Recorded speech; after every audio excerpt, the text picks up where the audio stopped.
ঘটনাটা বলবো তা হলো আমার বাড়ির একটি ঘটনা। আমাদের বাড়িতে এরকম প্যারানরমাল অনেক ঘটনাই আছে। এই ঘটনাটা শুরু করার আগে আমি আমার বাড়ির বর্ণনা একটু দেই। রেল স্টেশন থেকে আমাদের বাড়ি যেতে প্রায় 1.5 কিলোমিটার কাঁচা রাস্তা। বাড়ি ঢুকতেই একটি কবরস্থান রয়েছে, সেখানে একটি বহু পুরনো তেঁতুল গাছ রয়েছে। এই তেঁতুল গাছ নিয়ে অনেক ভৌতিক কাহিনী আমাদের বাড়িতে ঘটেছিল। বাড়ির একদম শেষ মাথায় একটি বাঁশঝাড় রয়েছে এবং যেখানে একটি অনেক পুরনো কবরস্থান রয়েছে। ওই স্থানের নাম হচ্ছে পেশপাড়। আগের দিনে আমাদের বাড়ির স্যানিটেশন ব্যবস্থা এত খারাপ ছিল যে সবাই দূরের একমাত্র টয়লেটটা ব্যবহার করত। যা হোক, বাড়িতে ঢুকতেই কবরস্থান থাকায় যারা অন্যত্র কাজ করে রাতে বাড়ি ফিরত তারা অনেক ভয় পেত। তাই সেখানে বাড়ির মানুষজনের উদ্যোগে একটি মসজিদ করা হয়েছিল। তবে আশ্চর্যজনক বিষয় হলো এই যে মসজিদে কোনো হুজুর 2 মাসের বেশি থাকতে পারেনি। যাই হোক, এবার ঘটনায় আসি। সকালবেলা আমার ছোট কাকা মাসুদ কাজের জন্য সোনাপুর শহরে যায়। ফিরতে ফিরতে প্রায় 7টা-8টা বেজে যায়।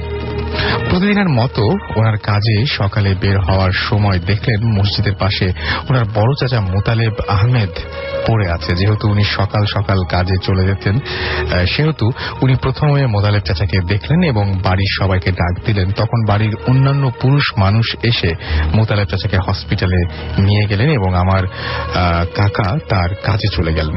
দুপুরবেলা খবর এলো তার চাচা মোতালেব মারা গেছেন। তিনি স্ট্রোক করেছিলেন। তার 4-5 দিন পর রাতে যখন মাসুদ চাচা বাড়ি ফিরছিলেন তখন কবরস্থানের শেষ মাথায় তার সামনে হঠাৎ মোতালেব দাদা হাজির হলেন। আমার কাকা অনেক সাহসী হওয়ায় তিনি সেন্সলেস হলেন না। তখন মোতালেব দাদা আমার কাকাকে বললেন, কিরে, তুই না আগে আমাকে দাওয়াত দিতিস, এখন দিস না কেন? তখন আমার কাকা বললেন যে আচ্ছা চাচা, আজ চলে আসেন এবং রাতে খেয়েছেন। কথাগুলো নোয়াখালী ভাষায় লেখা, আমি জাস্ট নর্মাল ভাষায় বলছি আর কি। এই বলে আমার কাকা বাসায় চলে এলেন এবং বাসায় ঢোকার পরে তার শরীর খুব ঘামতে লাগলো। তখন আমার দাদু কাকাকে বললেন, কিরে মাসুদ, তুই এরকম ঘামছিস কেন? তখন আমার চাচা আমার দাদুকে সব খুলে বলল। ওই জায়গায় এমন আরো ঘটনা ঘটে। দাদু তার কথা বিশ্বাস করতে বাধ্য হয়ে এবং আমার দাদু কাকাকে আগুনের তাপ দেওয়া সহ অনেক কিছু করলেন। তার ঠিক 2 দিন পর রাত আনুমানিক 12টার সময় কাকার চাচাতো ভাই বছর তাকে ডাক দিলেন, মাসুদ বাইরে আয়, পেশবার যাবো।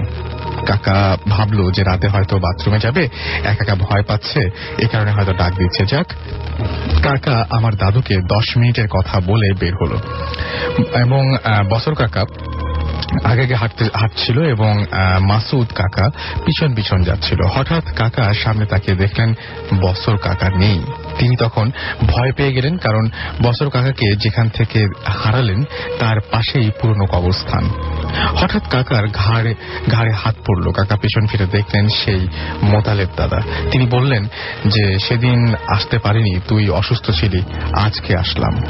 কাকা এবার আর সাহস দেখাতে পারলেন না, তিনি সেন্সলেস হয়ে গেলেন।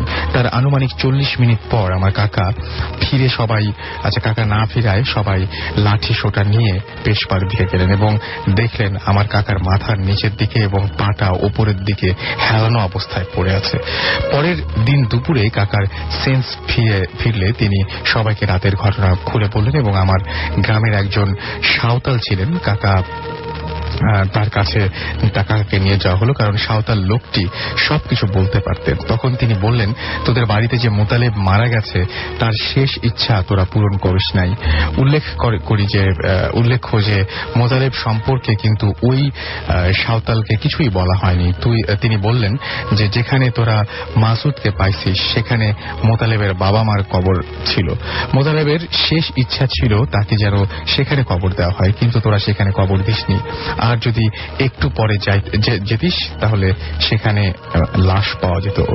এই ছিল ঘটনা। এরপরে আরো অনেক লম্বা ঘটনা, অনেকগুলো ঘটনা তিনি লিখেছেন। সেই ঘটনাগুলো আজকে না পড়ি, এবং সেই ঘটনাগুলো বেশ ভয়ঙ্কর, সেগুলো আমি পড়ছি না আপাতত। এই ছিল ঘটনা নয়। এবং আমাদের মধ্যে যে সমস্ত গেস্টরা আজকে উপস্থিত রয়েছেন তার মধ্যে আমরা প্রথম গেস্টের কাছে আছি। আপনার নামটা আপনার নামটা একটু বলবেন এবং কোথা থেকে এসেছেন? Hello listeners, this is Soheli. আমি ধানমন্ডি থেকে এসেছি। আজকে যে ঘটনাটা বলবো সেটা আমার নিজের সাথে ঘটে যাওয়া। ধানমন্ডিতে আমাদের বাড়িটা ধানমন্ডি 11A-তে মহিলা ক্রীড়া কমপ্লেক্সটার ঠিক দক্ষিণ পাশে। তো অ্যাবাউট 1500 স্কোয়ার ফিটের বাসা। আর সে বাসার আমি থাকি একটা কোণার ঘরে, আর আমার মা ভাই বোন সহ থাকেন অন্য একটা কোণার ঘরে। অর্থাৎ মাঝখানে প্রায় 3টার মতন রুম, আর আমরা দুই দিকে 2 কোণার রুম 2টা ইউজ করতেছি। এবং রাতে যখন আমরা ঘুমাই তখন আমাদের বাসার সবগুলো লাইট বন্ধ থাকে। তো আমি যে রুমে থাকি সে রুমে প্রায় প্রতিদিনই টুকটাক কিছু না কিছু ঘটে। তো যেদিনকার কথা বলতেছি স্পেসিফিক্যালি সেই দিনে আমার রুমের লাইটটা নষ্ট ছিল। তো রাতে স্বাভাবিকভাবে যখন খাওয়া দাওয়া শেষ করে টিভি দেখে ঘুমাতে গেছি, ঘুমাতে যাওয়ার পরে এক পর্যায়ে মনে হলো যে কিছু একটা আমার দম আটকানোর চেষ্টা করতেছে বা মুখ চেপে আছে। তো কয়েক সেকেন্ড পরে আমি বুঝতে পারলাম যে না, আমি কোনো অস্বস্তিকর অবস্থায় শুয়ে নাই, বরং কিছু একটা আমার মুখ চেপে রেখেছে হাত দিয়ে বা কিছু একটা দিয়ে। দেন আই রিয়েলাইজ যে একটা হাত আমার মুখের উপরে আর একটা হাত রাখা আছে, আমার 2টা পা ধরে রাখা আছে আর একটা হাত দিয়ে। তারপরে কিছুক্ষণ পরে আমি হাতটা ছুটানোর চেষ্টা করি। প্রায় 5 মিনিট এরকম চলতে থাকে এবং আমি দেখতে পারি যে হাতটা যখন ধরার পরে বুঝতে পারি যে হাতে কবজির উপরে পরে আর কোনো অংশ নাই। অর্থাৎ ওই অংশটুকু ফাঁকা ছিল, শুধু হাত আর কবজিটা ছিল, আঙ্গুল আর কবজিগুলো ছিল, এবং চামড়াটা ছিল একটা লিজার্ড স্কিন বা একটা সাপের স্কিন যেরকম হয় সেরকম।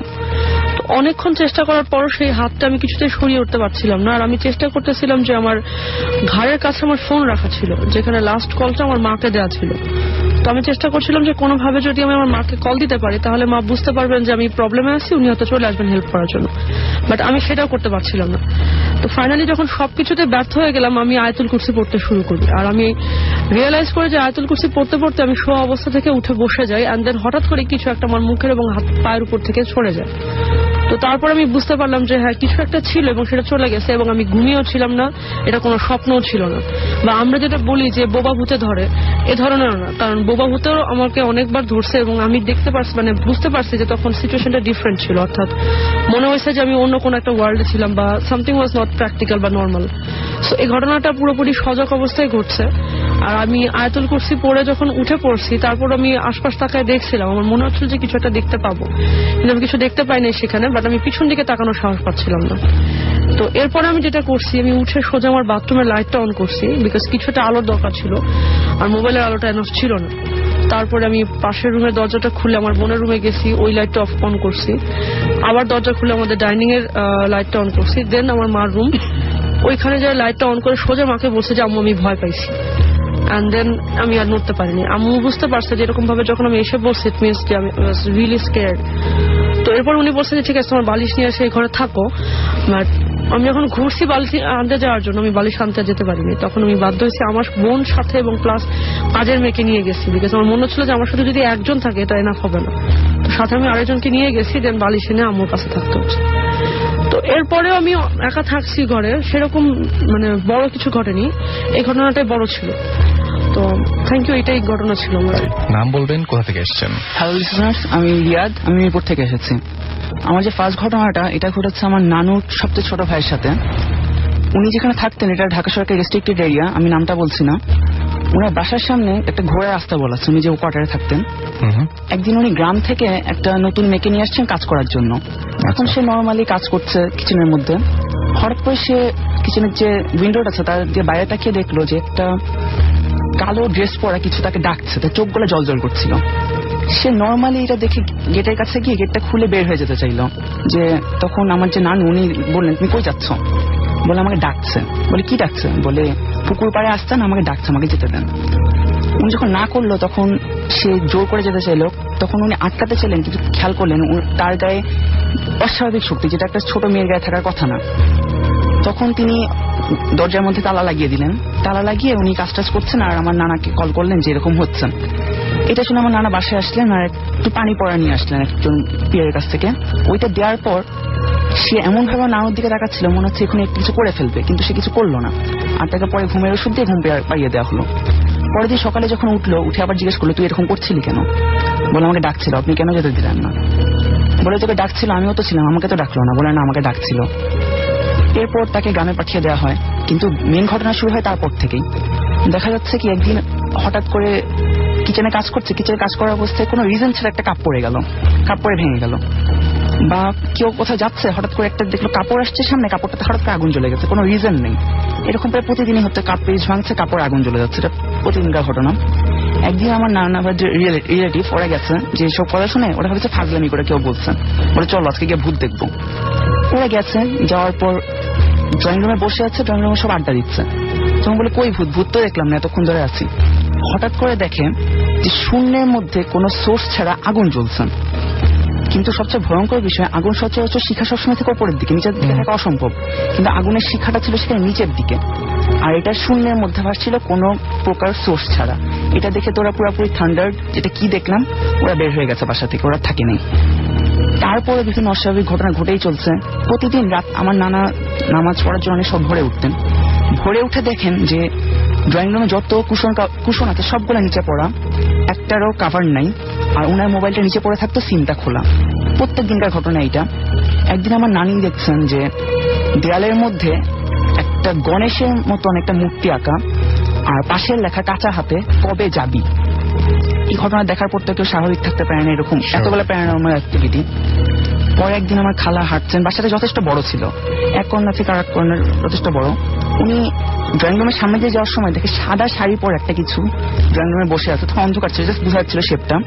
আর তার দিকে তাকে একটু মুচকে হাসছে, এই টাইপের। এটা দেখে সে প্রচন্ড পরিমাণ ভয় পেয়েছে। ভয় পাওয়ার পর সে চলে গেছে এখান থেকে। পরে তারা এক রুমে ঘুমাতো। দেন একটা পিয়ের কাছে গেছেন ওনারা, যে আমাদের বাসায় এরকম হচ্ছে। তখন ওরা বলছে যে তুমি যে মেয়েটাকে নিয়ে আসছিলে, হয়তো বা তার সাথে কিছু আসছে, আর জিনিসটা খুবই খারাপ, তোমরা বাসাটা থেকে না ছেড়ে দাও। এরপর তারা 1 মাসের মধ্যে ইমিডিয়েটলি বাসাটা ছেড়ে দিয়েছে। কিন্তু এখন পর্যন্ত ওই বাসাতে কোনো অফিসার আগে উঠতে পারে নাই, কারণ এটা এতটাই হন্টেড হয়ে গেছে যে 2-1 বার থাকতে গিয়েছিল, বিভিন্ন গার্ডকে দেওয়া হয়েছিল মানে আসলে কিছু আসার নাকি দেখার জন্য, ওরা থাকতে পারেনি এখানে, এখনো স্টিল না ওইটা আছে। এটা আমার ঘটনা ছিল। আপনার ঘটনা ছিল। ওকে, থ্যাংক ইউ সো মাচ। আপনার থ্যাংক ইউ। আমি ঘটনায় চলে যাচ্ছি সরাসরি। ঘটনাটি ঘটে আজ থেকে প্রায় 25 থেকে 30 বছর আগে, এবং এটা আমার গ্রামের বাড়ি বাগেরহাটে, অনেকটা অঞ্চল আমি নাম বলছি না। আমার নানু বাড়ি থেকে প্রায় 1/2 কিলোমিটার দূরে হবে এই মানে বাড়িটা, যে বাড়িটা ঘটনা ঘটে। ওখানের ওই বাড়িতে মূলত বাড়ির মেম্বার যারা ছিলেন, বাড়ির কর্তা সহ বেশিরভাগই ঢাকায় অথবা বিদেশে এরকম ছিলেন আর কি। তা বাড়িতে যে মহিলা ছিলেন, উনি শুধু মহিলা একটা মেয়েকে নিয়ে বাড়িতে থাকতেন।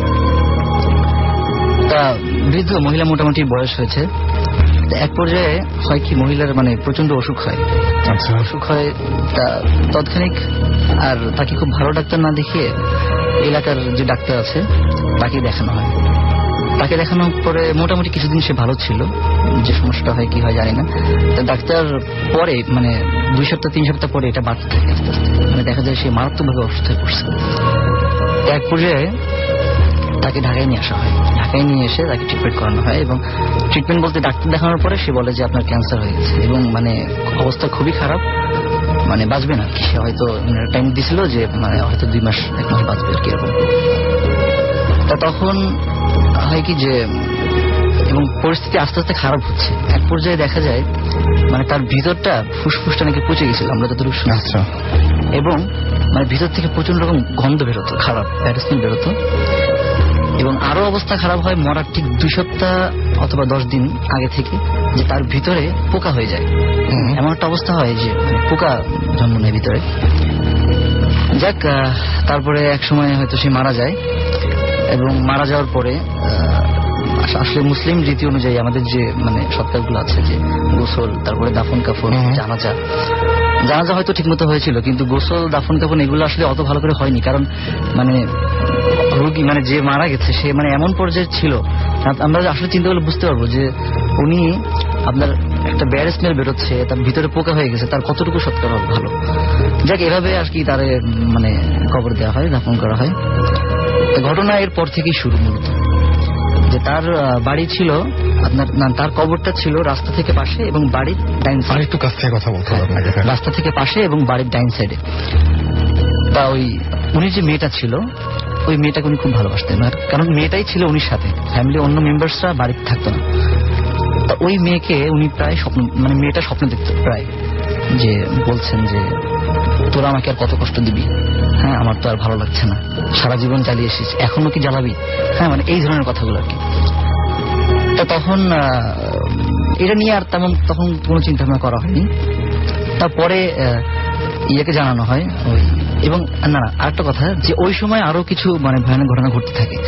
আপনার কবরটা ছিল আগে বলেছি যে রাস্তার পাশে, তার লোকজন যখন সন্ধ্যার পরে মানে রাস্তা দিয়ে হাঁটতো, তখন তারা অনেক ধরনের সাউন্ড শুনতো। তারা শুনতো যে কেউ কাঁদছে।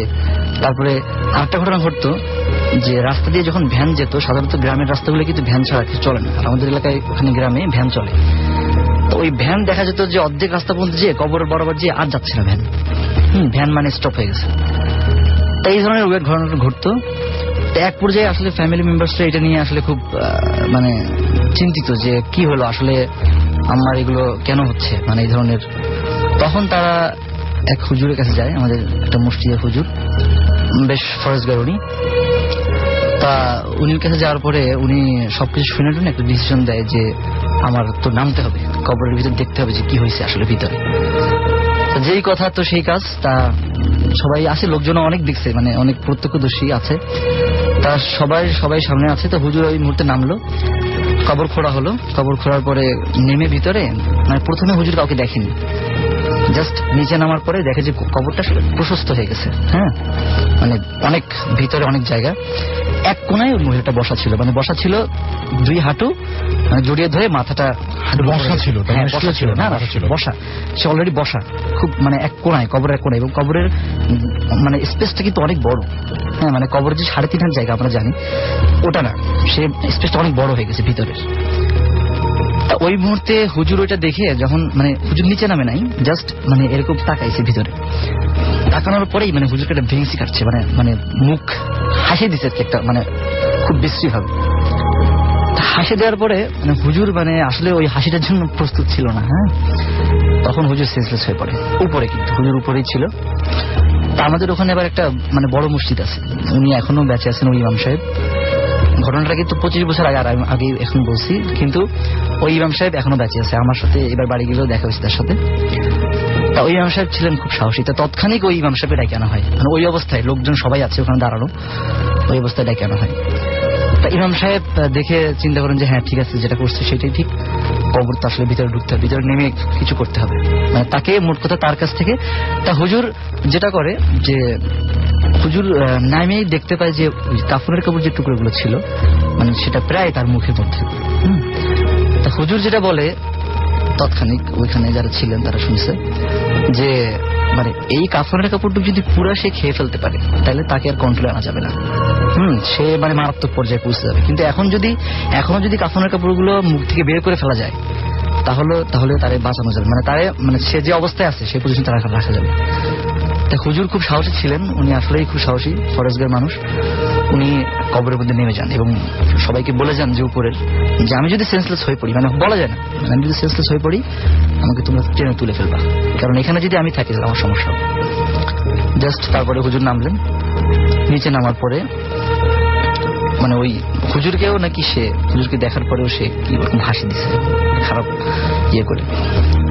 হুজুর মুখে কাফনে কাপড়, তার সেই অবস্থাতে হাসে, আসলে খুব বিভৎস হবে, খুব বিভৎস।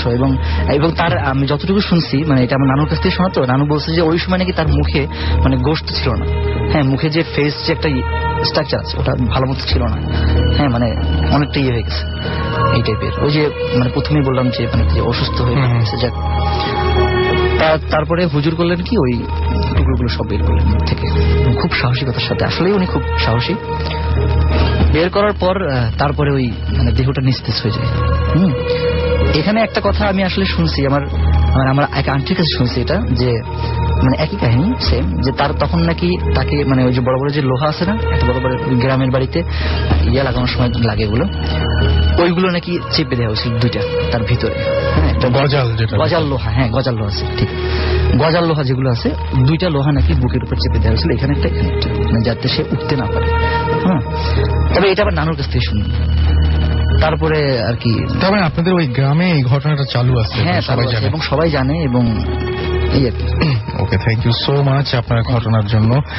আমি চলে যাব আবার আরেকটা মেইল পড়বো আমি, এবং সেই মেইলটা আমাদের যিনি পাঠিয়েছেন তিনি হচ্ছেন মোহাম্মদ শামীম রেজা, সিরাজগঞ্জ থেকে, এবং তিনি শিফট বিল্ডিং ইঞ্জিনিয়ার। তিনি আমাদের এই ইমেলটি করেছেন, তার ইমেলটা আমি পড়ছি, যেহেতু দূর থেকে করেছেন এবং আসতে পারেনি তিনি। তিনি লিখেছেন, আসসালামু আলাইকুম রাসেল ভাই, কেমন আছেন? আমি জানি আপনি সবসময় ভালো দলে, তারপরও জিজ্ঞাসা করলাম। যাই হোক, ঘটনায় চলে যাই। ঘটনাটি আমার নয়, আমার বড় ভাইয়ের শ্বশুরের সাথে ঘটনাটি ঘটেছিল। আমি তার মুখ থেকে পরে এটা শুনেছি, আমি তার ভাষায় লিখছি। সালটা 1979, আমার বয়স 25 বছর। 1 বছর হলো আমি বিয়ে করেছি। এর মধ্যে বেশ কয়েকবার শ্বশুরবাড়ি গিয়েছি। হেমন্তের নবান্ন উৎসবের নিমন্ত্রণে শ্বশুরবাড়ি যাবার জন্য খুব সকালে বের হয়েছি। আমার স্ত্রী আগে চলে গেছে, তাই আমি একাই বের হয়েছে। আমার বাড়ি থেকে শ্বশুর বাড়ির দূরত্ব ছিল অনেক। যাতায়াত ব্যবস্থা বলতে ছিল মেঠো পথে গরুর গাড়ি, কিন্তু আমি তাতে স্বাচ্ছন্দ্য বোধ করতাম না, তাই হেঁটেই রওনা দিয়েছি। খুব তাড়াতাড়ি হেঁটে সূর্য ডোবার একটু পরে আমার শ্বশুর বাড়ি থেকে 2 মাইল দূরের হাটে এসে পৌঁছাই। দেখলাম হাটে লাঠি খেলা হচ্ছে। আমি একজন বিনোদন প্রিয় মানুষ, আর সারাদিন হাঁটার পর শরীর ক্লান্ত হয়ে পড়ায় ভাবলাম একটু লাঠি খেলা দেখে হাট থেকে কিছু কিনে তারপরে বাকি 2 মাইল রাস্তা পাড়ি দেব। কিন্তু খেলা দেখতে দেখতে কিভাবে যেন রাত 11টার মতো বেজে গিয়েছে, আমি টেরও পাইনি। যখন টের পেলাম তখন দোকানের দিকে ছুটলাম, কিন্তু ঠান্ডা জিলাপি ছাড়া আর নেওয়ার মতো কিছুই পেলাম না। তাই 2 কেজি জিলাপি কিনে আবার হাঁটা শুরু করলাম। আমি যে রাস্তা দিয়ে যাচ্ছি সে রাস্তায় আমি ছাড়া দ্বিতীয় কোনো লোক নেই। আমি ভূত বিশ্বাস করতাম না, তাই একা যেতে কোনো ভয় পাচ্ছিলাম না। আমার সামনে যে রাস্তা, সেই রাস্তার একটু বর্ণনা দেই। আমার ঠিক 200 গজ সামনে ছিল বেশ কয়েকটা বড় বট ও শিমুল গাছ। সামনে একটু খোলা মাঠের মতো, কিন্তু পেছনের দিকে আগাছায় ভর্তি ছিল, তাই একটা বট গাছের নিচে পোড়া মাটির একটা ভাঙা অবকাঠামো ছিল। তার একটু দূরে একটা ছোট নদী ছিল। নদীর দু এক জায়গা শুকিয়ে গেলেও বেশিরভাগ জায়গায় তখনও পানি ছিল। তারপর তার একটু পর আবারও বড় ধরনের ঝোপ ছিল, এবং এই ঝোপটা ছিল খুব ঘন। তার 3 থেকে 400 গজ পরে আমার শ্বশুর বাড়ি পাড়া শুরু। আবার ঘটনায় চলে যাই। আমি যখন বট গাছগুলোর খুব কাছে চলে আসলাম তখন কেমন যেন বাতাসটা গুমোট হয়ে গেল। আরো যখন কাছে আসলাম তখন প্রচন্ড বেগে বাতাসের শব্দ শুরু হলো, কিন্তু শরীরে একটু বাতাসও লাগছিল না। আমি গাছের দিকে তাকালাম, গাছের পাতাও নড়ছিল না। তখন আমি প্রথমবারের মতো একটু ভয় পেলাম, কিন্তু সাহস হারালাম না। আমি সিগারেট খেতাম আর শুনেছি আগুন দেখলে এরা কাছে আসে না, তাই পকেটে হাত দিলাম দেশলাইয়ের জন্য, যাতে অন্তত আগুন তৈরি হয়ে যায়। আমি এখানে একটা ছোট্ট কথা বলবো, এই মেইলের বাইরে সিগারেট তো শরীরের জন্য ক্ষতি করে। আমি সিগারেট একেবারেই, আমি যেটা বলবো যে সেটা হচ্ছে আগুনে সবসময় কাজ হয়, কথাটা একদম সত্যি না। কিন্তু আচ্ছা, যাই হোক, আবার ঘটনায় ফিরে আছি। কিন্তু পকেটে দেখলাম দেশলাই, সিগারেট কিছু নেই, কারণ শ্বশুর বাড়ি যাবো বলে ওইগুলো সাথে নেইনি। পরে কেউ দেখে খারাপ ভাববে এই জন্য। এর মধ্যে বাতাসের শব্দ বেড়েই চলেছে। এবার সত্যি ঘাবড়ে গেলাম। বিভিন্ন জনের কাছ থেকে শুনেছি মিষ্টি জাতীয় জিনিসের প্রতি এদের লোভ রয়েছে, তাই আমার হাতে থাকা জিলাপি ছুঁড়ে ফেলে দিলাম সেই ভাঙা অবকাঠামোর দিকে। তারপর খুব জোরে দৌড়ানোর চেষ্টা করলাম। শরীর ক্লান্ত হয়ে পড়ায় পারলাম না। শব্দ হঠাৎ করে থেমে গেল। এরপর স্বাভাবিকভাবে হাঁটা শুরু করলাম, কিন্তু খেয়াল করলাম আমার বাঁ পাশ দিয়ে কি যেন হেঁটে যাচ্ছে, কিন্তু দেখা যাচ্ছে না।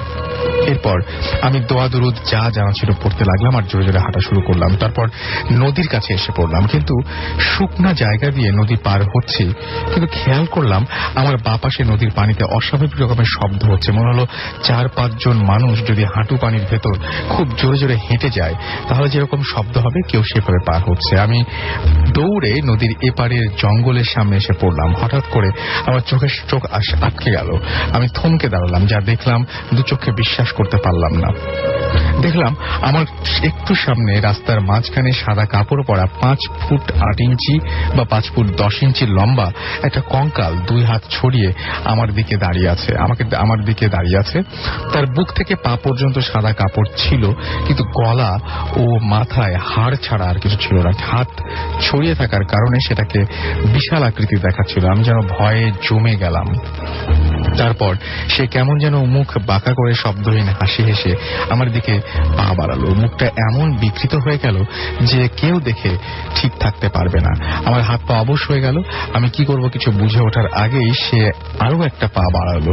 এবার আর দাঁড়িয়ে থাকতে পারলাম না, দৌড়ানোর জন্য পেছন দিকে ঘুরলাম, কিন্তু ঘুরেই দেখি সেদিকেও আমার সামনে সে আরো কাছে চলে এসছে।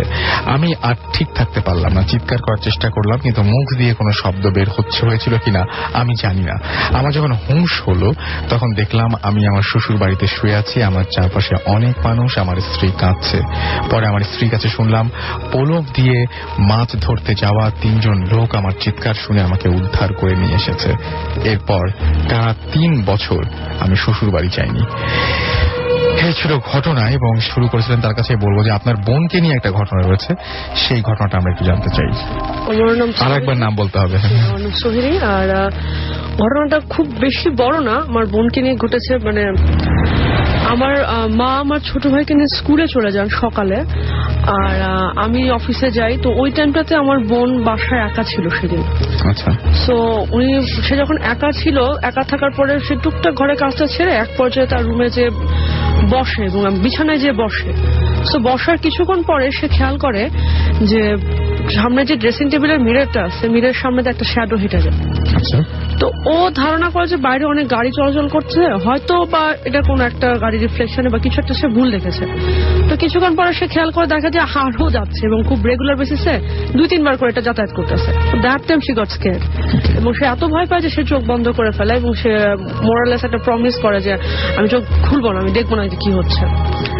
অনেকক্ষণ পর বেচারির প্রমিস ভাঙে, চোখ খোলার পর সে ফাইনালি কিছু দেখতে পায় না। তো তারপরে আমার মাকে ইতিমধ্যে সে অনেকগুলো কল দেয়, বাট মার মোবাইল ফোন ইউজ করার বেশ কিছু অ্যালার্জি আছে, উনি সাইলেন্ট করে রাখছিলেন। তো যার কারণে মোর দেন 25 কলস হওয়ার পর মা ধরতে পারেনি ফোনটা। তো এদিকে বেচারি ভয়ে কান্নাকাটি করতেছে। তো শেষ পর্যন্ত সে ডিসাইড করে যে আমারই বাড়িতে যদি আমি ভয় পায়ে বসে থাকি তাহলে তো আমার কিছু করার নেই, আর এই মুহূর্তে কেউ আসতেছে না আমাকে সেভ করার জন্য। সো রেগুলার বেসিসে যে হাউস হোল্ড গুলো সে করে সে কাজে নেমে পড়ে।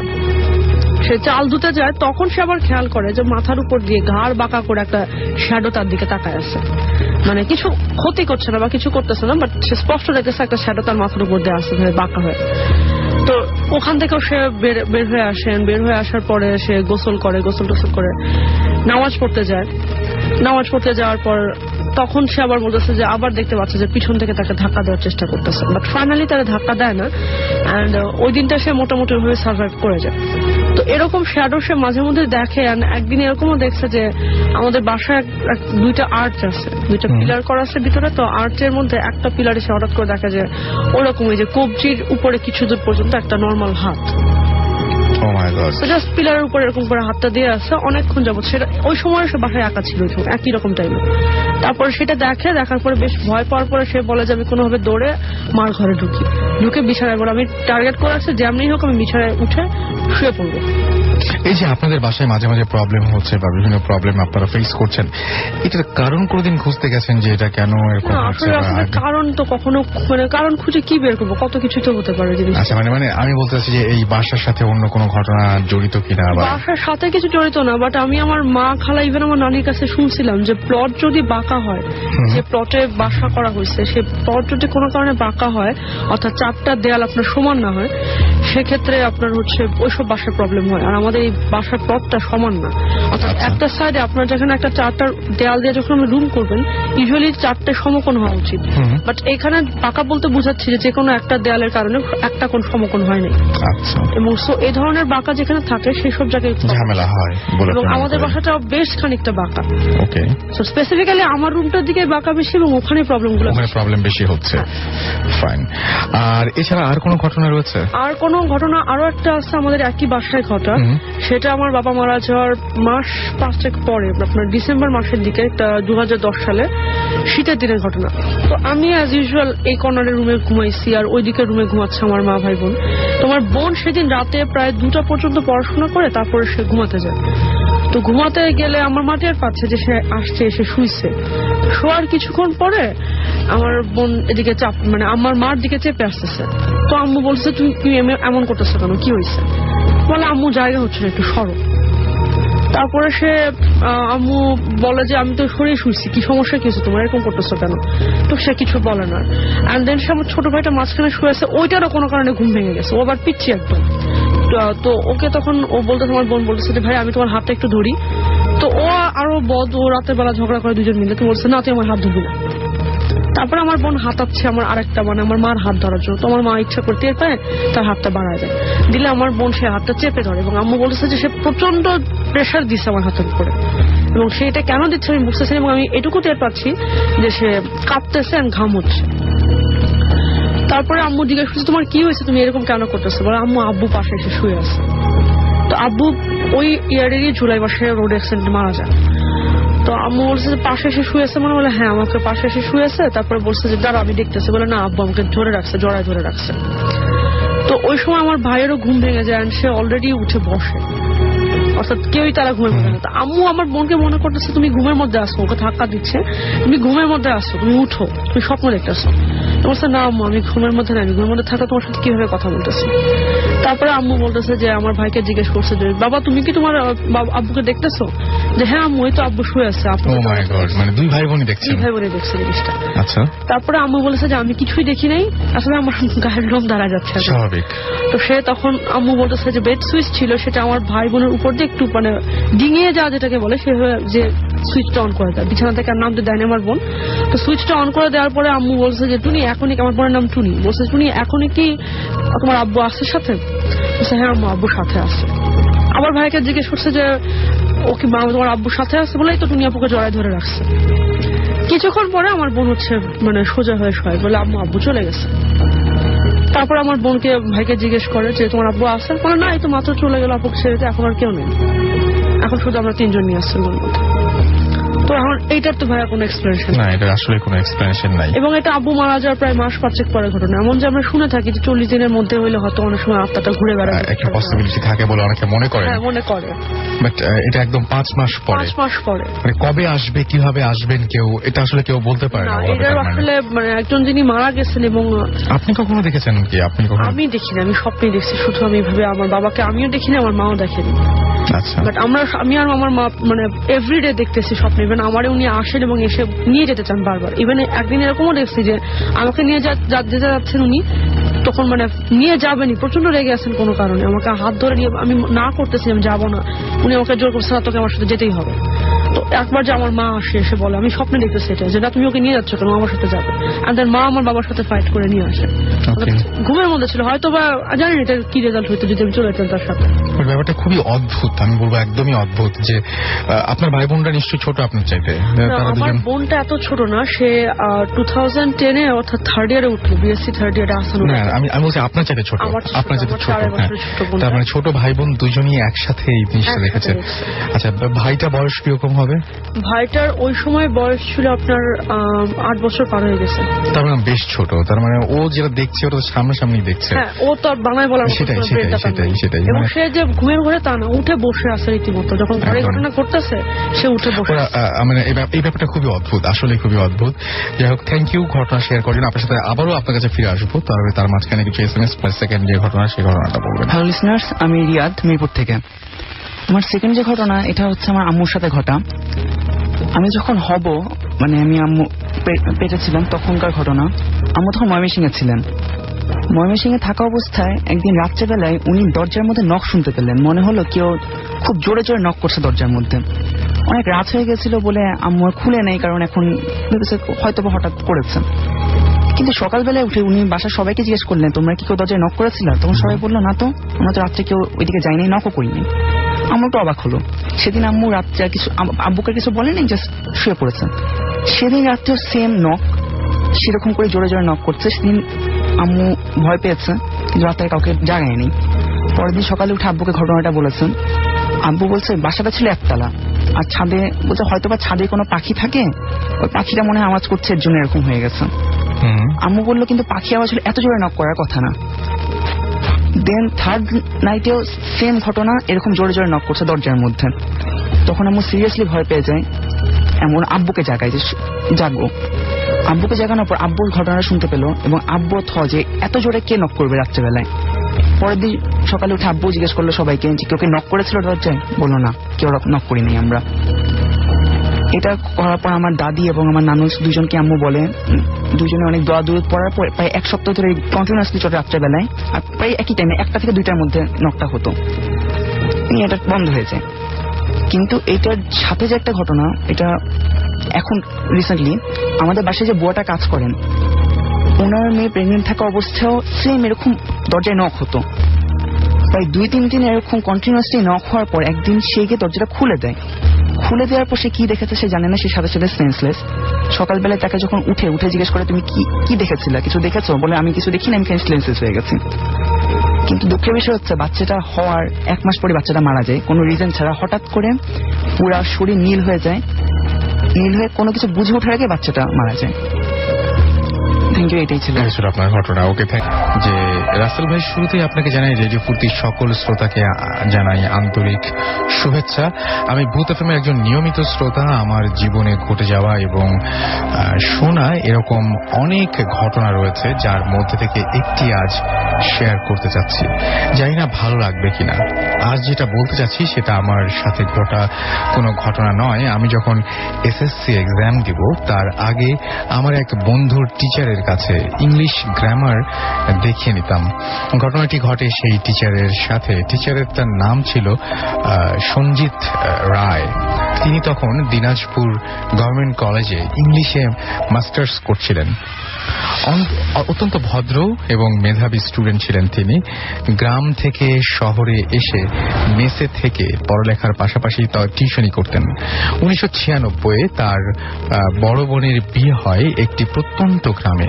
একদিন তিনি লোক মারফত খবর পান যে তার বোন খুব অসুস্থ এবং তাকে যেতে বলেছে। সেদিন ছিল বুধবার। তিনি ঠিক করলেন যে পরদিন বৃহস্পতিবার টিউশন শেষ করে বোনের বাসায় যাবেন।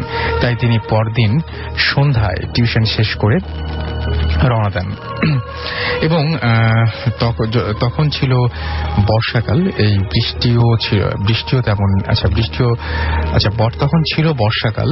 এই বৃষ্টি তো এই নেই।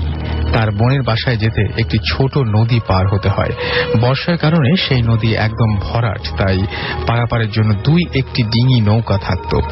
সে যখন বাস থেকে নামে এবং বাস থেকে নেমে গ্রামের মাটির রাস্তা ধরে নদীর দিকে এগুতে লাগলো, তখন রাত প্রায় 11:15।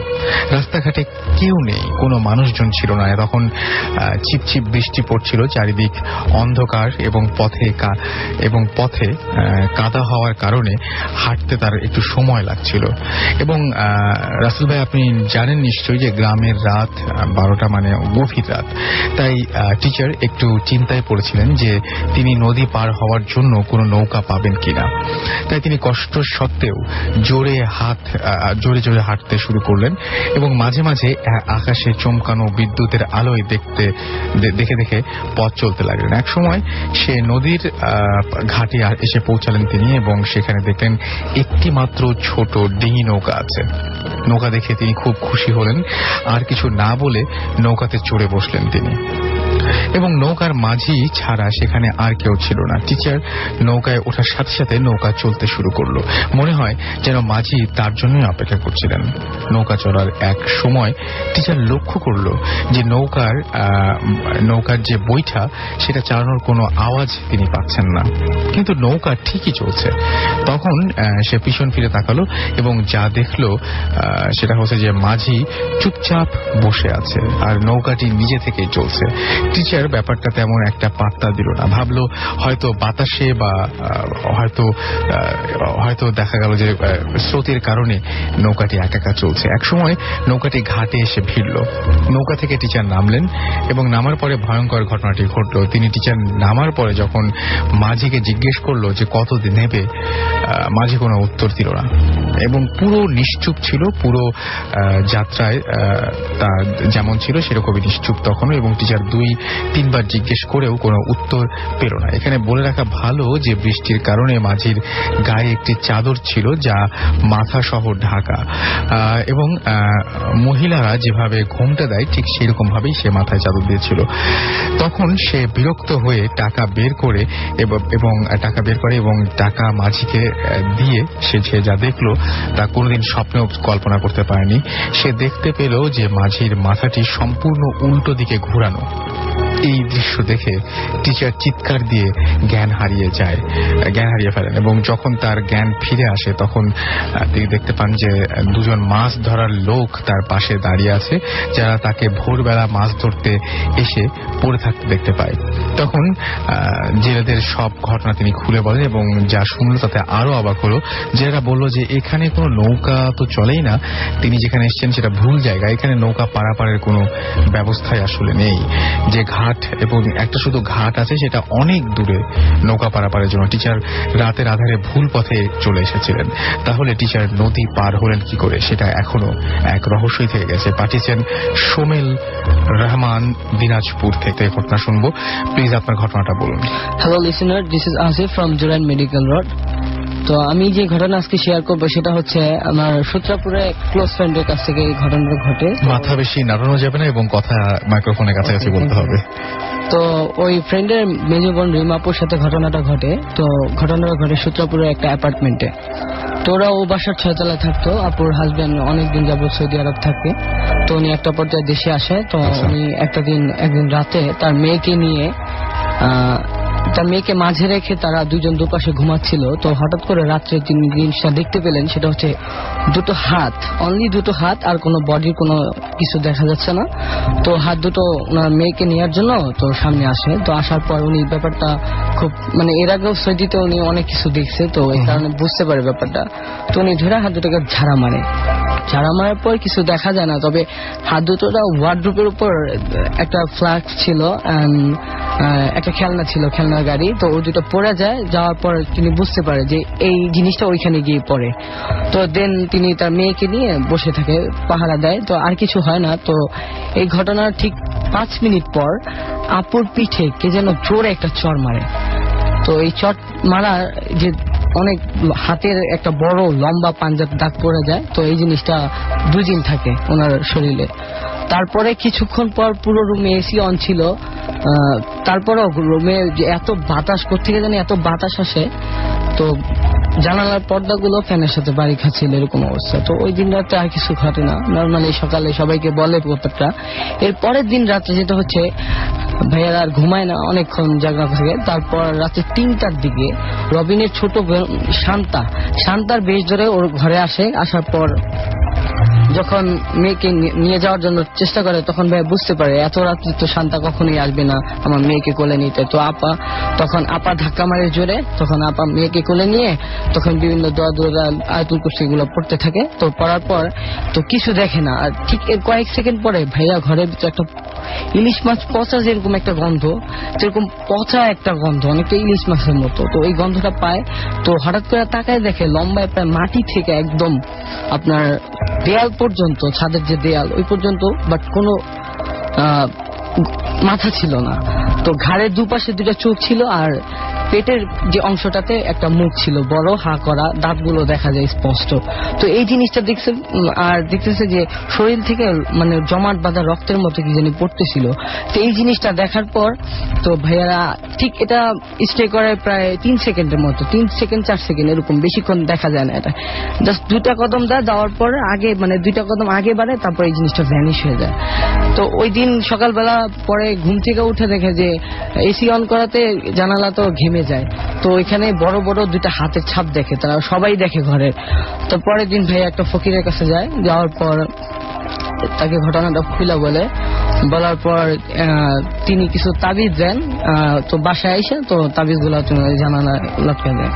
তো আমরা এর 2 দিন পরে রবিন আমাদেরকে কলেজে এসে ব্যাপারটা বলে, তো আমরা 4-5 জন ফ্রেন্ড মিলে ওর বাসায় যাই ব্যাপারটা দেখার জন্য। আমি, অনেক, সুমন, আরিফুল, আরো 2টা ফ্রেন্ড ছিল। তো আমরা লিফটে যখন উঠি, লিফটে যখন 3 তলা থেকে 4 তলায় ওঠার সময়, মানে যখন 3 তলার অর্ধেক ক্রস করে 4 তলায় উঠি তখন লিফটে কে যেন জোরে জোরে, মানে বাসে যেরকম মানে থাপড় দিলে যেরকম শব্দ হয়, তো লিফটে এরকম শব্দ হচ্ছিল।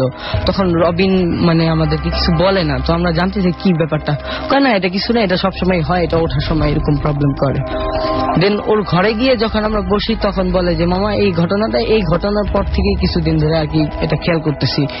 আসলে এই ঘটনাটা আর কারো কিনা চোখে পড়ছে কিনা জানি না, বাট আমার চোখে এবং আমার নানার চোখে পড়ছে। পরে এই মানে ওদের ঘরে গিয়ে দেখি যে একটা গোল্ডেন কালারের তাবিজ আর একটা সিলভার কালারের তাবিজ। এক গোল্ডেন কালারটা ছিল বাহিরের দিকে মুভ করা, আর সিলভার কালার ছিল তো ঘরের দিকে মুভ করা ছিল। তো এরকম প্রত্যেকটা রুমে এরকম তাবিজ লাগানো ছিল। দেন আমরা ওই দিন চলে আসি। তো এরপরে 2 দিন কিন্তু কোনো কিছু হয়নি। তারপর আমাদের ইন্টার পরীক্ষা শুরু হয়। তো একটা পরীক্ষা দেওয়ার পর আমি ওকে বলি যে আচ্ছা তোর বাসে কি এখনো হয়? না, তোর মাঝখান দিয়ে একটা ঘটনা ঘটছে, সেটা হচ্ছে কে যেন বেসিনের কলটা বারে বারে অন করে। তো আমি 2বার গিয়ে অফ করছি, বাট 3য়বারও দেখছি যে খুলে রাখে। তো 2বার অফ করছি আর কি। তো আমি বলছি যে আচ্ছা ঠিক আছে, আমি তাহলে তোর বাসায় থাকি। তো চিন্তা করছি একটা পরীক্ষা দেয়, আমরা 2 জন একসাথে স্টাডি করে তারপর পরীক্ষা দিব। তো আমি ওর বাসায় যাই ওই দিন। তো যাওয়ার পর আমরা পড়াশোনা শেষ করে তখন রাত্রের বাজে 1:45। তো আমরা এখন মানে ঘুমাবো, খাওয়া দাওয়া শেষ করছি। তো হঠাৎ করে আমার বলতেছে যে মামা তোর এত সাহস, তুই আমার বাসায় আসছিস, এত অনেক কিছু ঘটতেছে, এমনও হইতে পারে যে বারান্দার দরজা ছিটকি মিটকি ভালোভাবে আটকানো, এটা খুলে যেতে পারে। তো এই কথা বলার আসল ভাইয়া ঠিক 5 থেকে 7 সেকেন্ড পর সাথে সাথে রুমের দরজাটা খুলে যায় এবং কোনো উইদাউট মানে কোনো বাতাস ছিল না, ঘটনা মানে একদম খুলে গেছে। তখন আমরা ব্যাপারটাকে আমি নিজে নক করছি, আমি বারান্দায় ছিলাম এর আগে, নিজে নক করছি, নিজে ছিটকিরি আটকেছি। বাট এই ঘটনা দেখার পর আমার কাছে খুব ব্যাপারটা অনেক ভয়ঙ্কর লাগে। তারপর আমরা দৌড় দিই পাশের রুমে যাই, আমরা আর ওই রুমে রাতে থাকি না। তো পরের দিন সকালবেলা উঠে মানে ওদের বাসার ড্রয়িং রুমে ওদের কাজের মেয়েটা ঘুমাতো। তো ভেতর থেকে দরজাটা নক করে ঘুমাতো। তো আইসা ওদিন বলতেছে সকালবেলা নাস্তার টেবিলে যে রবিন আমাকে বলতেছে যে খালাম্মা আমি কালকে রাত্রে হঠাৎ করে আমার ঘুম ভেঙে যায়, তো দেখি কি জানি টিভিটা অন করে রাখছে। তো আমি তো টিভি অফ দেখছি ঘুমানোর সময়। তো টিভিটা অন করা দেখছে, দেখার পর তো ও নিজে উঠে একবার অফ করছে, করার পর দেন ওর যখন আবার ঘুম চলে আসে, চোখটা লেগে আসে, তখন দেখে যে টিভিটা আবার অন করা। তো ও যখন এবার অফ করার জন্য উঠে বসার সাথে সাথে টিভিটা অটোমেটিক্যালি অফ হয়ে গেছে। তো এই জিনিসটা দেখার পর সে একটু ভয় পেয়েছে। তো পাওয়ার পর সে অফ হয়ে গেছে, তারপর এরপর শুইছে। তো এখন দেখে যে মানে সেকেন্ডে অফ হইতেছে অন হইতেছে, অফ হইতেছে অন হইতেছে। এই জিনিসটা দেখে ও তাড়াতাড়ি উঠে ঘরের লাইটটা অন করে দরজাটা খুলে দেয়। তো এত রাত্রে সবাই যে যার রুমে ঘুমাচ্ছিল কাউরে জাগায় না। সকালবেলা ঘটনাটা সবাইকে শেয়ার করে। ওকে অনেকগুলো ঘটনা চলে।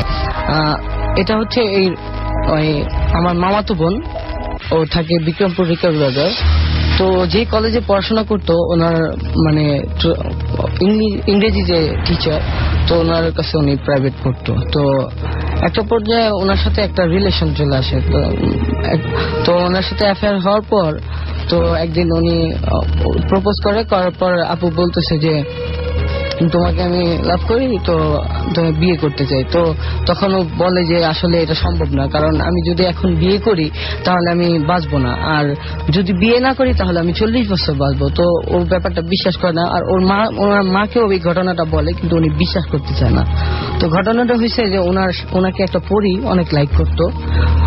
উনি ঘটনাটা খুলে বলছে সবার কাছে, প্রতিদিন রাত্রে শোয়ার সময় ওনার দুধ গরম করে দিত, তারপর খাবার গরম করে দিত, টেবিলে খাবার উনি আসা পর্যন্ত ঢাইকা ঢুকে রাখতো, তারপর খাওয়া দিত, খাওয়াইটা দিয়ে তারপর মশারি টানাই দেয়, দেন ওনার হাত পা টিপে দিত যাতে উনি ভালোভাবে ঘুমাতে পারে। এরকম প্রতিদিন রাত্রে হতো। কিন্তু আমার যে বোন ছিল স্বামী, ও কিছুতেই বিশ্বাস করতো না, যে আসলে অবিশ্বাস্য ঘটনাই।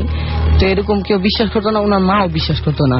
আর সকালবেলা এসে উনি যদি বলতো যে আমি আজকে ফজর নামাজ পড়বো, আমাকে উঠাই দিও, ওই পড়িয়ে এসে উঠাই দিত। তো উনি একটা পর্যায়ে স্বামী তো একটা ইমোশনাল ট্রেড করে যে তুমি যদি আমাকে বিয়ে না করো তাহলে আমি সুইসাইড করব, ঠিক আছে, আমি তোমাকে অনেক ভালোবাসি। তো এই কথা বলার পর তো ছেলেটা মানে এরকম একটা রিস্কের ব্যাপার, আর স্বামী অনেক একটু জেদি টাইপের ছিল, যা বলে তাই করে। তো এরকম কিছু পাওয়ার পর তো একটা পর্যায়ে ও সুইসাইড করার একটা সিদ্ধান্ত হয়, ওষুধ টষুধ খেয়েছিল, তো হাসপাতালে ভর্তি করানো হয়েছিল। এরপর থেকে উনি রাজি হয় বিয়ে করার জন্য। তো একটা পর্যায়ে ফ্যামিলি সবকিছু অ্যারেঞ্জ হয়। হওয়ার পর যে ঘটনাটা ঘটে, যেদিন ওনার মানে গায়ে হলুদের দিন ওনাকে হলুদ দিতেছিল, তখন হঠাৎ করে মানে ওনাকে কে যেন প্রায় রান পর্যন্ত অনেকখানি, প্রায় শরীরে প্রায় হাঁটুর অনেক উপর পর্যন্ত, হ্যাঁ হ্যাঁ হাঁটুর অনেক উপর পর্যন্ত একদম পাকা জায়গার ভিতরে ঘিরে ফেলে একদম, ঠিক আছে। তারপরে দেন এই ঘটনার পর উনি একটু ব্যথা ট্যাথা পায়, হালকা কাইতে থাকে, কিন্তু অত প্রবলেম হয় না। তো এর পরের দিন গায়ে হলুদের পরের দিন চলন যায়, তো মেয়েকে নিয়ে আসা হয়। তো বাসর রাত্রে যে জিনিসটা হচ্ছে যে আমার বোন যেটা দেখলো, যেটা ওর হাজবেন্ড এসে ওকে একটা লাঠি দিয়ে মানে খাট থেকে ফেলে দিল। তো ও চিন্তা করলো যে ভালোবেসে বিয়ে করলাম অথচ আমার লাঠি মারলো, মানে ও আর উঠলো না, অভিমান করে ওই নিচেই শুয়ে ছিল, জাস্ট বালিশটা নিয়ে ও ওইখানে শুয়ে ছিল। আর ভাইয়া যে জিনিসটা দেখলেন সেটা ছিল ওনার বোর রূপ ধরে ওনাকে কে যেন লাঠি মারছে, বোর রূপ ধরে লাঠি মেরে নিচে ফেলায় দেয়। তখন ভাইয়া চিন্তা করলো ও আমাকে এত ইয়ে করে বিয়ে করলো, এত আমার জন্য এত কিছু করলো, অথচ ও আমাকে লাঠি মারলো। এই ঘটনার পর থেকে তো ভাইয়া একটু রাগ করে। তো উনি ওই সেন্টু গেঞ্জি পরা অবস্থায়, পায়জামা পরা অবস্থায় মানি ব্যাগটা নিয়ে ঘর থেকে বের হয়ে গেল স্মোক করার জন্য। তো দেন তিনি সিগারেটের প্যাকেটও হাতে ছিল ওনার। তো বাইরে বের হওয়ার পর তো ওনাকে ওই পরিয়ে এসে তুলে নিয়ে যায়। তো এরপরে আর ওনাকে কেউ ওনার খবর জানা চায় না। তবে ওনাকে নিয়ে যাওয়া হয় টাঙ্গাইলে একটা স্টেশনে। স্টেশন মাস্টার তখন রাত্র প্রায় 1:45 বাজে। স্টেশন মাস্টার যেটা দেখলেন যে দূরে একটা মহিলা একটা লোককে, সাদা পোশাক পরা একটা লোককে খুব পেটাচ্ছে। তো উনি এই জিনিসটা দেখে ওনার হাতে যে ল্যাম্পটা ছিল ওটা নিয়ে অনেক দ্রুত গতিতে এগিয়ে যায়। যাওয়ার পর যে ঘটনাটা ঘটে সেটা দেখে উনি সামনে যা দেখে যে কিছুই নেই, লোকটাকে শুধু কে জানি মারতেছে, লোকটা শুধুই করতেছে, মানে অনেক ব্যথা পেতেছে। তারপর একটা পর্যায়ে ট্রেন যখন আসে তখন ট্রেনে শোয়াই দেওয়া হয় ট্রেনের উপরে, যাতে ট্রেনটা ওনার উপর চলে যায়। তো পরে শোয়াই দেয়া তো জিনিসটা আর দেখা যায় না। তো উনি তাড়াতাড়ি ট্রেনটা অনেক যখন কাছে চলে আসে তখন তার গেঞ্জির কলার ধরে তাকে নিয়ে আসে। আসার পর তাকে হসপিটালে ভর্তি করানো হয়, টাঙ্গাইলে একটা হসপিটালে। সেখান থেকে ওনার তারপর পুলিশ ইনফর্ম করে। তো পুলিশ এসে ওনার মানি ব্যাগে অনেক টাকা প্লাস ওনার কলেজে আইডি কার্ড, উনি যে ইংরেজি টিচার ছিলেন, তো সবকিছু জানতে পারে। দেন ওরা ওনার বাসায় ফোন করে। তো এবার বাসার ঘটনাটা বলি। বাসায় পরের দিন সকালবেলা স্বামীর শাশুড়ি মানে ভাইয়া, ওনার নাম ছিল রাসেল। তো রাসেল ভাইয়ার মা আসে বলে যে কি ব্যাপার বোমা তুমি নিচে, রাসেল কই? পরে বলতেছে যে আসলে মা এমন ঘটনা ঘটছে, কালকে রাত্রে তো আমার লাঠি মেয়েরা নিচে ফেলা দিছে, মানে কেঁদে ওরা শাশুড়ির কাছে বলতেছে। তারপর থেকে ও সিগারেটের প্যাকেটটা নিয়ে আর ইয়েটা নিয়ে বের হয়, আর তো খবর নেই। পরে বাসায় অনেক টেনশন হয়। ওই দিন সন্ধ্যাবেলা বাসায় ফোন আসে থানা থেকে, টাঙ্গাইল থানা থেকে। পরে তারা হসপিটালে যায়। যাওয়ার পর ওইখানে তারা ওনার যে অবস্থা ছিল এখানে 2 দিন স্টে করে, তারপর ওনাকে বাসায় নিয়ে আসা হয়। This track was downloaded from FusionBD.com.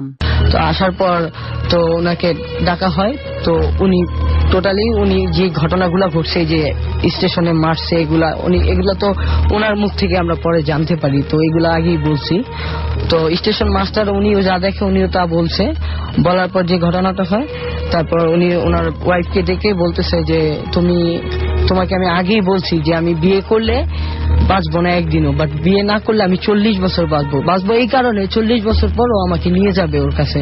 ও আমাকে বলছে, আমিও 40 বছর ওর কাছে সময় চেয়েছি, যার কারণে ও প্রতিদিন রাত্রে এসে আমার সেবা করতো। তো তুমি শামিমা, তুমি তোমার পথ দেখো, তুমি আর আমার দিকে দেখো না। আমার একটা ছোট ভাই আছে, আমি জানি আমার মা চিন্তা করতেছে আমার ছোট ভাইয়ের সঙ্গে তোমার বিয়ে দিবে, কিন্তু এটা তুমি এই সংসারে থাকলে তুমি জীবনও সুখী হতে পারবে না। তুমি তোমার পথ দেখো। তারপর উনি সবার মুরব্বী যা আছে সবার কাছ থেকে মাপ চেয়ে নেন। তো ওই দিন সন্ধ্যাবেলা তিনি মারা যান। এই ঘটনার পরে উনি মারা যান। জাস্ট যেভাবে পরি বলেছিল ঠিক সেভাবেই ঘটনা ঘটেছে। ওকে, থ্যাংক ইউ। আপনার ঘটনা শেয়ার করার নামটা বলে তারপরে আপনার ঘটনা শুরু করবেন। আমি সোহেলি, আর আমি এবার আমার গ্রামের ঘটনা দিয়ে শুরু করছি। আচ্ছা। আমার গ্রাম হচ্ছে রূপপুরে, এটা হচ্ছে পাবনা জেলার ঈশ্বরদী থানার মধ্যে পড়ছে। এটা পদ্মা নদীর একদম পাশে এবং ওখান থেকে পাকশি ব্রিজটা পুরোপুরি দেখা যায়। ওকে। তো আমাদের বাড়িতে এখন যে সিচুয়েশনটা আছে, আগে সিচুয়েশনটা ডিফারেন্ট ছিল। আগে আমার 4 চাচা দাদি আর সব জয়েন্ট ফ্যামিলি মিলে একসাথে থাকতো। তো এখন আস্তে আস্তে ওনাদের ফ্যামিলি বড় হয়েছে, ছেলে মেয়েদের বিয়ে হয়েছে, আরো বাচ্চা কাচ্চা হয়েছে, সবাই একটা সেপারেট করে নিজেদের বাড়ি করে নিচ্ছে এবং এক একটা প্লট অনেক বড় বড়, যারা যে প্লট গুলো পাইছে বাড়ি করার জন্য। তো এই পুরো এরিয়াটা জুড়ে আম বাগান আর কাঁঠাল বাগান ছিল, যার মধ্যে একটা আম গাছ অনেক বেশি বড় ছিল এবং এটাকে দেখলে এমনি ভয় লাগতো। আচ্ছা। আর আমাদের এই এরিয়াটা যখন শেষ হয়েছে, এরিয়াটার শেষ প্রান্ত হচ্ছে একটা বাঁশঝাড়, সেটা আবার আমাদের মালিকানার মধ্যে পড়ছে, আর তারপরে মানে গোরস্থান। তো আমি শুনছি যে এখান থেকে ইনভেস্টিগেশনে যাওয়ার কথা ওইদিকে। তো আমি শুধু বলবো যে ওখানে এভরি থার্সডে নাইটে একটা ফিগার দেখা যায়। হ্যাঁ, এটা আমি তো খুবই অবাক হয়েছে এটা শুনে। হ্যাঁ, এই ফিগারটা মানে ওখানকার লোকজনের কথা অনুযায়ী যে একটা পীরের মানে আত্মা এরকম কিছু একটা যায়। তো আমি রিকোয়েস্ট করবো মানে বোথ ইস টিম হোক বা রেডিও 40 থেকে যদি কোনো ইনিশিয়েটিভ, যে কোনো বৃহস্পতিবার না, এভরি থার্সডে, এবং এটা আমার ফ্যামিলি মেম্বারদের মধ্যে অনেকে দেখছে জিনিসটা। সো এইটার যে কতখানি সত্যতা আছে, কারণ আমরা যাওয়ার পর থেকে দেখেছি যে everybody tries to get in home within 10 PM that night. যত কাজই থাকুক লোকজন বাধ্য না হলে, একান্ত বাধ্য না হলে 10টার পরে কেউ বের হয় না বাসা থেকে ওই বৃহস্পতিবার রাতে। পুরো এরিয়াতেই সেম সিচুয়েশন। তো এটা আছে। এছাড়া আমি অ্যাকচুয়ালি যার ঘটনা বলবো উনি হচ্ছেন আমার বড় চাচির মেয়ে। তো ঘটনাটা কিছুটা ফানি, কিছুটা লেস সিরিয়াস। জিনিসটা হচ্ছে যে আম কুড়ানোর একটা শখ গ্রামের মানুষের খুব মারাত্মক রকম আছে এবং আমরাও কুড়াইছি। আর ওই আপুর এমন খুবই এগ্রেসিভ ছিল সে আম কুড়ানোর ব্যাপারে।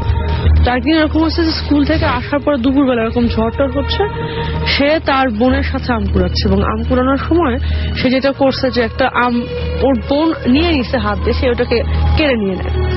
নিলে ওর বোন একটু মাইন্ড করে এবং ওর বোনটার স্বভাব এরকম যে সে মাইন্ড করলে কথা বলে না, চুপ করে থাকে।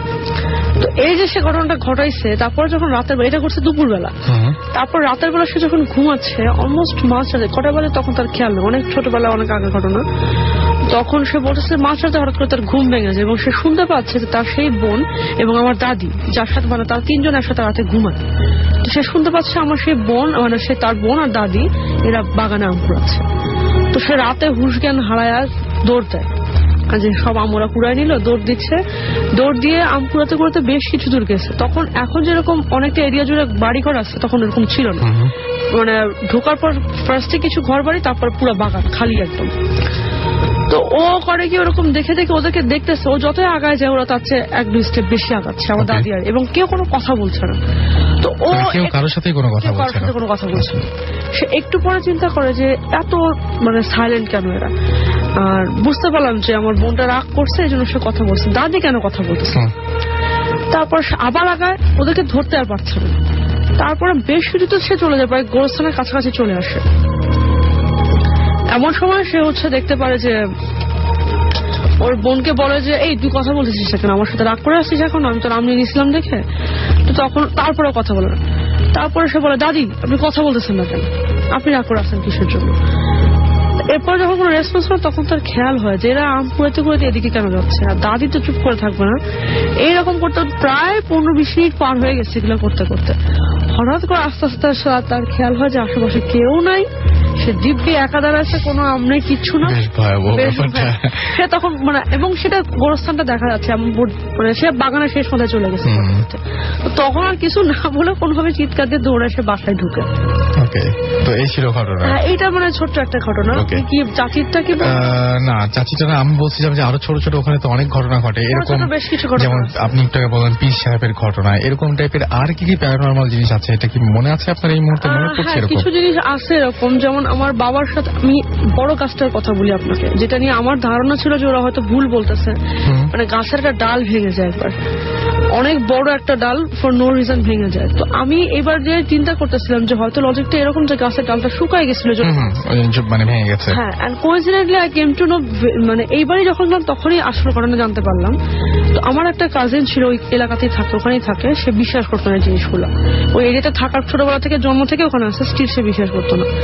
তো একবার সে একটা বাসায় বেড়াতে যায় দুপুরের দিকে, ওই সময় ওখানে এক লোকের উপরে আসে, এখন ভর করা বলে না কি বলে আল্লাহ জানে, এসে দেখে যে ওখানে আম গাছের একটা ডাল ভেঙে পড়ছে ওই জায়গাটা। তো ভেঙে পড়লো, লোকের উপর ভর করে বলে যে কেবল তো একটা ভাঙছি, আমার বড় জ্যাঠার নাম হচ্ছে গোলজার, আব্দুল গোলজার। বলে গোলজারের বাড়িতে দেয়, দেখে কত বড় জাল ভাঙছে একটা। তো গোলজারের ভাইয়ের ছেলে হচ্ছে ওখানে দাঁড়ায় আছে। তো সেখানে বলা কি বলে কি আমার বাড়ির ডাল মাছটা দাঁড়াতে দেখাইতেছে। সে তখন যত দ্রুত পারছে সাইকেল নিয়ে চলে আসে, এসে তখন দেখতে পাচ্ছে যে অ্যাকচুয়ালি ওই কিছুক্ষণ আগে ঘটছে ঘটনাটা, বিশাল একটা ডাল ভেঙে পড়ে আছে এবং কোনো কারণ নাই, তরতাজা পাতা সহ ডালটা ভেঙে পড়ে আছে, মোটেও শুকায় না। ওকে, সো আমরা হোপফুলি আমরা কোনো একদিন যাবো এবং আপনার কোনো আপত্তি নাই। সো আমরা আপনার ফোন নাম্বারটা আমরা রেখে দিচ্ছি এবং আপনার সাথে যোগাযোগ করে আমরা অবশ্যই সেই জায়গায় যাব। আমাদের কাছে আরো বেশ কিছু SMS এসছে।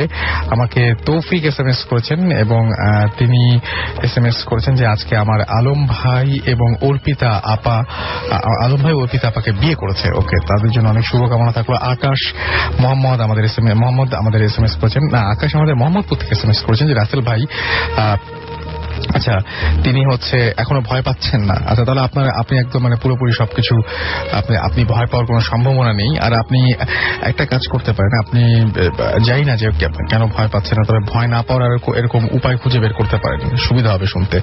ভয় না পেয়ে আপনি ভুল ধরার চেষ্টা করতে পারেন এখন চাইলে।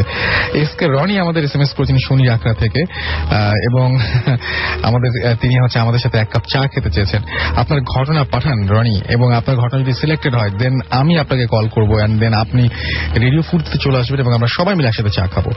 আমাকে শারমিন লিখেছেন ভাইয়া সোহেলি আপুর ঘটনাগুলো জোশ হচ্ছে, থ্যাংকস সোহেলি আপু। আমি আবারও ওনার পক্ষ থেকে সোহেলি আপুর পক্ষ থেকে আপনাদেরকে বললাম যে you are most welcome. Miss থেল আমাদের SMS করেছেন নাজমুল মোহাম্মদপুর থেকে, তিনি বলছেন যে ইটস আওয়ার ফার্স্ট টাইম। আচ্ছা তারা প্রথম ভূত এফএম শুনছেন। আভাস আমাদের SMS করেছেন রাজশাহী থেকে। এছাড়া আমাদের গাজীপুর থেকে SMS করেছে যে আচ্ছা আমি তোমার নতুন ফ্রেন্ড, আচ্ছা নামই লেখেন নাই আপনি। আমাদেরকে উদয় SMS করেছেন শুক্রাবাদ ঢাকা থেকে এবং তিনি ফার্স্ট SMS-টা পড়লেন না কেন জানতে চেয়েছেন। আমি ফার্স্ট SMS-টা সরি পাইনি। আসিফ চাঁপাইনবাবগঞ্জ থেকে আমাদের SMS করে যাচ্ছেন, বাট তার SMS-টা কিন্তু আমি একটু আগে আমি প্রথমের দিকেই পড়ে দিয়েছিলাম। রাহাত আমাদের SMS করেছেন বাংলা বাজার থেকে যে পুরো বাসার সবাই ঘুম, আমি একা শুনছি। এছাড়া আমাদেরকে শোভন 79 ভূত SMS করেছেন নাজিরপুর থেকে এবং নাজিরপুর পিরোজপুর থেকে যে হ্যালো ভাই, how are you, Bhoot FM is part of life. Okay, thank you so much Bhoot FM কে এভাবে নেওয়ার জন্য। সানি কুমিল্লা থেকে SMS করেছেন আমাদেরকে। এছাড়াও আমাদেরকে SMS করেছেন দেখতে পাচ্ছি হাসান আবেদ, আমাদেরকে SMS করেছেন মুক্তা রাজশাহী থেকে। যাই হোক আমরা আমাদের আরো একজন গেস্টের কাছে চলে যাবো। আপনার নামটা যেন কি ভাইয়া? রিয়াদ। রাইট রিয়াদ, আপনার লাস্ট যে ঘটনাটা সেই ঘটনাটা শুনি আমরা। ভাই লাস্ট যে ঘটনাটা এটা ঘটেছিল আমার সাথে, ইয়ারটা ছিল হচ্ছে 2009। আমরা শীতকালে সবসময় নানু বাসার সামনে ব্যাডমিন্টন খেলি। সেদিন বৃহস্পতিবার ছিল, এর জন্য আমরা প্ল্যান করেছিলাম অনেক রাত পর্যন্ত খেলবো। এর জন্য আমরা বেশ 9টার দিকে খেলতে নেমেছিলাম। খেলতে নামার পর 9:30 বাজে অ্যাপ্রক্সিমেটলি, তখন আমি দেখলাম একটু সামনে একটা বিল্ডিং এর 5 তলায় ঘষা কাচ দেওয়া, মানে কাচ ট্রান্সপারেন্ট না, কিন্তু এটার মধ্যে একটা ছায়া পড়ছে। ছায়াটা হলো মেয়েটা মোটামুটি যথেষ্ট লম্বা। মেয়েটার চুল ছিল হচ্ছে কোমরের নিচ পর্যন্ত, একটা লম্বা কাপড় পড়েছিল। আমি ছায়া দেখে যতটুকু বুঝতে পারছি হাতটা ছড়ানো। আমি ছায়াটার দিকে খেয়াল করলাম, খেলা হচ্ছে, একটার পর একটা গেম চলছে, কিন্তু যতবারই তাকাই দেখি তার কোনো মুভমেন্ট নেই। সে একদম স্টিল দাঁড়িয়ে আছে যখন ছায়াটার দিকে ছিল। এরকম করে টাইম বাড়ছে, অ্যাপ্রক্সিমেটলি তখন 11:30 বাজে। তখন আমার একটা কাজিন আমাকে বলছে, ভাইয়া দেখো এখানে মেয়েটা দাঁড়িয়ে আছে, সে কখন থেকে একটা ফুটা নড়ছে না, যে হয়তো বা দাঁড়িয়ে আছে খেলা দেখছে। আমি ফাজলামি করে বললাম, কিন্তু আমারও তখন মনে হচ্ছে নড়ছে না কেন। এরকম টাইম বাড়তে বাড়তে তখন প্রায় 12:30 বেজে গেছে। আমার খালু তখন ছাদে আসছেন, আমরা এত রাত পর্যন্ত খেলছি, জাস্ট দেখছেন আমরা কি করছি। তখন আমি খালুকে বলি, খালু দেখেন এখানে মেয়েটা আছে, সে 9:30 থেকে দেখছি, কিন্তু একটা ফোটা মুভমেন্ট নাই, কোনো জায়গায় নড়েও নেই, একদম স্টিল দাঁড়িয়ে আছে, মনে হচ্ছে একদম কোন একটা জিনিস। বলে কই? আমি জাস্ট আঙ্গুল দিয়ে দেখালাম, দেখি আবার খালুর দিকে তাকিয়ে জাস্ট ফ্র্যাকশন সেকেন্ড, আমি 1 সেকেন্ডও বলবো না, মেয়েটা নাই। কই গেল আমি জানি না, আমি এটা ভূত দেখেছি না কি দেখেছি আমি জানি না, কিন্তু এটা কোনো ব্যাখ্যা পেলাম না। এত তাড়াতাড়ি একটা মানুষ সরবে কেন? আর যে 3 ঘন্টা ধরে তার কোনো মুভমেন্ট নেই, একটা কথা বলার সাথে সাথে সে হঠাৎ করে একদম ভ্যানিশ টাইপের হয়ে গেল, এটা কেন হলো আমি এখনো এটা কোনো ব্যাখ্যা পাইনি। ওকে, থ্যাংক ইউ সো মাচ আপনার ঘটনার জন্য। আমি দেখতে পাচ্ছি যে একটা ছোট ব্রেকে যেতে হবে আমাদেরকে, এবং ছোট ব্রেকের পরে আবারও ফিরে আসছি এখনই। সো কোথাও যাবেন না, স্টে টিউনড রেডিও ফুর্তি এন্ড ডোন্ট স্টপ দ্য ফুর্তি। ওকে, হওয়ার পরে ও তখন অনেক ঘাবড়া গেছে। আমার মানে প্রথমে তো বলে নাই, মানে ওরা মানে দুপুর পর্যন্ত ঘুমাচ্ছে দেখে আমি জিজ্ঞেস করছি কি তুই এরকম কেন ওই করতেছিস, আমি তো তোরা বলি নাই কয়েকদিন ধরে আমার এরকম প্রবলেম যাচ্ছে, তোর রুমের থেকে শুরু হয়েছে, কিন্তু আমি তো ঘুমাতে পারছি না। আচ্ছা, তার মানে আপনাকে দিয়ে ঘটনা শুরু হয়েছিল এবং সে ঘটনা এখন অনেক জায়গায় ছড়িয়ে গেছে, মানে আপনার কাজের মধ্যে ছড়িয়ে গেছে। মানে আমার ছোট ভাই আমার সাথে আছে, বাট ও ফিল করে না, যার জন্য আপনি ঘটনা শুরুর আগে মনে হয় বলছিলেন যে আমার তো সমস্যা কিছু না, সমস্যা তো এখন অন্যজনের হচ্ছে। আমার কোনো প্রবলেম না আপনার এখন সেটাই। আমি দেখি লাইট অফ করে যে আমি ঘুমানো, আমি ফিল করার চেষ্টা করি যে আমার রুমে অ্যাকচুয়ালি কিছু আছে কিনা, বা এরকম কোনো কিছু আপনার মানে কিচ্ছু নেই, আমি কিছুই টের পাই না। আচ্ছা, okay, thank you so much Masum. আজকে মানে মাসুমের বেশ শরীর টরীর বেশ খারাপ ছিল, 103 ডিগ্রি জ্বর, তার মধ্যে সে আমাদের সাথে মিউজিক করেছে। মিঠু পিন্টু সিংরাত নাটো থেকে আমাদের SMS করেছেন আমাদেরকে, অজল, সীমা, শামসু, লেহা সবাই SMS করেছেন আমাদেরকে, আশা গাজীপুর থেকে SMS করেছেন, ডিজিটাল ঘোস্ট আমাদেরকে SMS করেছেন রফিক ঢাকা ইউনিভার্সিটি থেকে আমাদেরকে, এসআর সুলতান SMS করেছেন স্বর্ণা SMS করেছেন আমাদেরকে, রুম্মন ঢাকা থেকে SMS করেছেন রনি, এবং SMS করেছেন আমাদেরকে সবুজ বাংলাদেশ এগ্রিকালচারাল ইউনিভার্সিটি থেকে রাশেদ আমাদের SMS করেছেন। আমাদের SMS করেছেন যারা, তাদের মধ্যে আরো আছেন অ্যাশ, এবং আমাদেরকে SMS করেছেন মন, SMS করেছেন এরশাদ, SMS করেছেন জ্যাকি লি, SMS করেছেন নুরুল রাজশাহী থেকে, ফকিরা ফকিরপুল থেকে, ইসমাইল ঢাকা বংশাল থেকে, লিনা মোহাম্মদপুর থেকে, এমডি সোহেল রানা শনির আখড়া থেকে, রোজা SMS করেছেন আমাদেরকে, সজল, সীমা, শামসু, এই SMS টা আমি পড়েছি। এছাড়াও সাইদ আমাদেরকে SMS করেছেন বরিশাল থেকে, SMS করেছেন জনি, গফরগাঁও ময়মনসিং থেকে পাভেল আমাদের SMS করেছেন, মগবাজার থেকে সবুজ SMS করেছেন আমাদেরকে বাড়িধারা থেকে, এছাড়াও কল্যাণ ময়মনসিং থেকে SMS করেছেন। আজকে হাতে আর একদম সময় নেই, আমরা আজকে এখানেই শেষ করব। আমাদের ইমেল অ্যাড্রেসটি যাওয়ার আগে আবারও বলে দেই, bhutfm@radiofurti.fm, অ্যাড্রেসটা ভালো করে লিখে নেবেন। স্পেলিংটা হচ্ছে BHOOTFM@radioforti.fm। আপনারা এখানে আপনাদের ঘটনাগুলো আমাদের কাছে পাঠিয়ে দিন, নাম, ঠিকানা এবং ফোন নাম্বার সহ। অবশ্যই কোনো ভৌতিক ফোন নাম্বার বা ভৌতিক অ্যাড্রেস দিবেন না।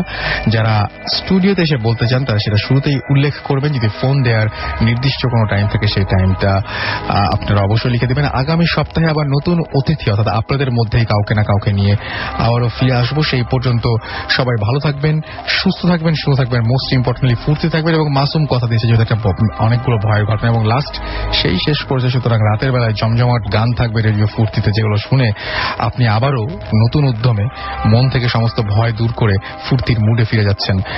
যদি এতক্ষণ ফুর্তির মুডেই ছিলেন, আরো বেশি গানের আমেজে ফিরে যাবেন আর কি। তো সেই ধরনের গান প্লে হতে থাকবে। সো স্টে টিউনড রেডিও ফুর্তি এন্ড ডোন্ট স্টপ দ্য ফুর্তি। আজকের মতো এখানেই টাটা।